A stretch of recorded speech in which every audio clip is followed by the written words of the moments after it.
Chương 14. Vượt sông Hằng.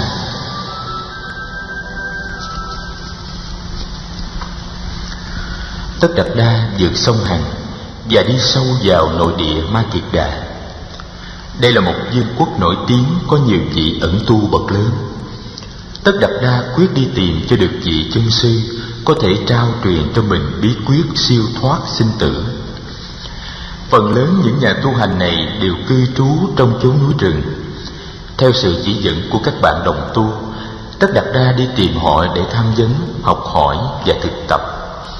Hễ nghe nơi nào có vị chân sư là Tất Đạt Đa tìm tới, dù phải vượt núi băng ngàn, dù phải dầm sương dãi nắng, tháng này qua tháng khác. Tất Đạt Đa đã gặp những người tu thuộc phái Lõa Thể. Họ không có một mảnh quần áo tối thiểu nào trên người họ. Ông cũng đã gặp những nhóm người tu khổ hạnh. Những người này không nhận thức ăn cúng dường của nhân gian. Họ chỉ ăn rễ cây, đọt cây và trái rừng. Họ để cho nắng gió và mưa bão hành hạ xác thân họ. Họ tin rằng chịu đựng được những khổ hạnh như thế thì sau khi chết họ sẽ sinh lên cõi trời.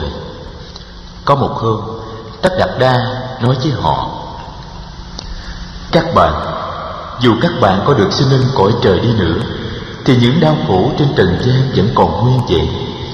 Chúng ta tu đạo tức là đi tìm phương thuốc giải khổ cho cuộc đời, chứ không phải là tìm cách trốn tránh cuộc đời. Đã đành là nếu ta o bế thân thể ta như những người chủ trương ăn chơi kia thì ta không giúp được gì cho cuộc đời. Nhưng nếu ta hành hạ thân thể ta cũng chẳng giúp được gì hơn cho cuộc đời là mấy. Nói xong, Tất Đạt Đa từ giả họ và tiếp tục con đường tham cứu học hỏi của mình. Ông tìm tới nhiều đạo tràng khác nhau. Có nơi ông lưu trú lại trong 3 tháng để thực tập. Có nơi ông lưu trú lại 6 tháng. Niệm lực và định lực của ông nhờ sự thực tập càng ngày càng tăng tiến. Nhưng đạo lớn của sự vượt thoát tự sinh ông vẫn chưa tìm được. Đôi khi ngồi thiền tập trong rừng, hình ảnh của vua cha, của Gia Du Đà La, La Hầu La và cũng như những hình ảnh của quãng đời niên thiếu hiện về. 5 tháng qua thật mau, mới đó mà đã 2 năm trôi qua từ ngày Tất Đạt Đa rời bỏ xứ Sở.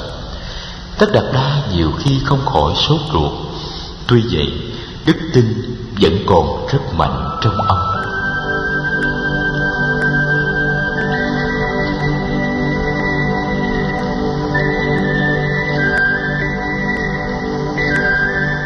Một thuở nọ, Tất Đạt Đa ẩn cư trên sườn đồi Bandava, cách kinh đô Dương Xá của vương quốc Ma Kiệt Đà không xa. Một hôm, ông cầm bát xuống núi, đi vào kinh thành khất thực. Dáng đi của ông nghiêm túc và khoan thai, phong thái của ông trầm tĩnh. Hai bên đường, người ta dừng lại để nhìn vị sa môn khất sĩ. Ông đang đi trên đường phố mà ung dung như một con sư tử đang đi giữa chốn sơn lâm. Tình cờ xa giá của quốc vương Ma Kiệt Đà đi ngang qua đó. Vua Tần Bà Sa La cho dừng xe lại để quan sát ông. Rồi vua ra lệnh cho một thủ hạ đem thức ăn đến cúng dường cho vị sa môn khất sĩ và tìm cách theo dõi ông ta về nơi ẩn cư của ông cho biết chỗ. Chiều hôm sau, vua Tần Bà Sa La tìm lên nơi ẩn cư của Tất Đạt Đa, để xe tứ mã dưới chân đồi. Vua leo lên cùng với một tên tỳ vệ. Thấy Tất Đạt Đa đang ngồi dưới một gốc cây, vua tiến tới chào. Tất Đạt Đa đứng dậy. Nhìn cách ăn mặc của vua, ông biết đây là quốc vương Ma Kiệt Đà. Ông chỉ một phiến đá gần đó và chắp tay mời vua ngồi, và ông cũng ngồi xuống bên một phiến đá đối diện. Thấy dáng điệu và tư cách thanh tao đặc biệt của ông thầy tu, vua Tần Bà Sa La rất đổi ngạc nhiên và khâm phục. Vua nói: trẫm là quốc vương xứ Ma Kiệt Đà, trẫm đến để kính mời sa môn về kinh thành với trẫm. Trẫm ước ao có sa môn bên mình để được thấm nhuần đạo đức của ngài. Có được ngài bên trẫm, chắc chắn nước Ma Kiệt Đà sẽ có hòa bình và thịnh trị. Tất Đạt Đa mỉm cười. Tâu đại vương, bần đạo đã quen sống ở chốn núi rừng rồi. Vua Tần Bà Sa La nói: sống ở chốn núi rừng thật là cực khổ, giường chiếu không có, người hầu hạ cũng không. Nếu ngài chấp nhận về với trẫm, trẫm sẽ để dành cho ngài riêng một cung điện, ngài về để dạy dỗ. Tâu đại vương, đời sống cung điện không thích hợp với bần đạo. Bần đạo đang cố công tìm cho ra con đường giải thoát để có thể tự cứu độ cho mình và cứu độ cho những kẻ khác. Đời sống cung điện không thích hợp với hoài bão của kẻ tu hành này. Ngài còn trẻ mà quả nhân lại cần một tâm hồn bạn hữu. Mới trông thấy ngài lần đầu, trẫm đã đem lòng mến yêu. Ngài hãy về với trẫm, nếu cần trẫm sẽ chia cho một nửa giang sơn này cho ngài trị vì. Rồi đến khi tuổi cao, ngài sẽ trở về cuộc đời của kẻ xuất gia, như vậy cũng chưa muộn. Đại vương, bần đạo xin cảm tạ tấm lòng chiếu cố của đại vương, nhưng quả thật giờ đây bần đạo chỉ có một ước vọng mà thôi. Đó là ước vọng tìm cho ra chánh đạo để cứu giúp muôn loài. Thì giờ đi qua rất mau, bệ hạ.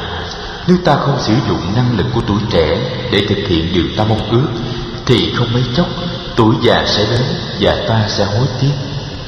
Vả lại, cuộc sống rất vô thường. Cái khổ của sinh lão bệnh tử luôn luôn trình rập ta. Những ngọn lửa phiền não nội tâm như tham vọng, giận dữ, oán thù, si mê, ganh ghét và kiêu mạn đang nung nấu tâm hồn ta. Ta chỉ có thể đạt tới an lạc thật sự nếu ta tìm được con đường. Chỉ khi nào đạo lớn được tìm ra, mọi loài mới có một con đường thoát. Nếu bệ hạ có lòng yêu mến bần đạo, thì xin bệ hạ để cho bần đạo được theo đuổi con đường mà kẻ tu hành này đã hướng đến từ lâu. Càng nghe, vua Tần Bà Sa La càng lấy làm cảm phục vị sa môn khất sĩ. Vua nói: quả nhân rất sung sướng được nghe những lời nói đầy cương nghị và đầy đạo hạnh của ngài. Kính bạch đại đức sa môn, ngài là người xứ nào? Dòng họ của ngài là dòng họ nào? Ngài có thể cho quả nhân biết được hay không? Tâu đại vương, bần đạo xuất thân từ Chân Quốc Thích Ca. Dòng họ của bần đạo là Thích Ca. Vua Tịnh Phạn là người thân sinh ra bần đạo, hiện trị vì ở Ca Tỳ La Vệ. Và mẹ của bần đạo là hoàng hậu Mahamaya. Bần đạo vốn là thái tử Đông Cung, nhưng vì muốn xuất gia tìm đạo mà phải rời bỏ cha mẹ, vợ con và cung điện. Kể ra đã được hơn 3 năm trời. Vua Tần Bà Sa La rất đổi ngạc nhiên. Vua thốt lên: ngài cũng là người thuộc giới cành vàng lá ngọc. Ồ, trẫm hân hạnh được gặp ngài. Bạch sa môn, giữa hoàng gia xứ Thích Ca và hoàng gia xứ Ma Kiệt Đà đã có liên hệ thân hữu lâu đời. Trẫm đã dại dột dám đem danh lợi ra mà thuyết phục một vị đại sa môn. Xin sa môn tha thứ cho trẫm. Thậm chí xin ngài một ân huệ là thỉnh thoảng viếng thăm cung điện để trẫm được cơ duyên cúng dường. Rồi khi nào tìm ra được đạo lớn, xin ngài từ bi trở về chỉ dạy cho đệ tử. Xin ngài hứa cho. Tất Đạt Đa chắp tay đáp lễ. Bần đạo xin hứa là khi nào tìm ra được đạo, bần đạo sẽ trở về chia sẻ với đại vương. Cuộc tiếp kiến chấm dứt, vua Tần Bà Sa La cúi chào vị sa môn rất thấp và cùng tên cận vệ xuống núi. Sa môn Cồ Đàn rời bỏ chỗ ẩn cư của ông ngay sau ngày hôm đó. Ông không muốn bị bận rộn vì sự lui tới cúng dường của hoàng gia. Hướng về phía nam, ông đi tìm một nơi khác thuận lợi cho sự tu tập. Nhờ người mách bảo, ông tìm tới đạo tràng của đạo sĩ Quốc Đầu Lam. Ông nghe nói vị đạo sĩ này đã chứng đắc cao siêu lắm. Đạo tràng của đạo sĩ Quốc Đầu Lam không xa thủ đô Dương Xá mấy.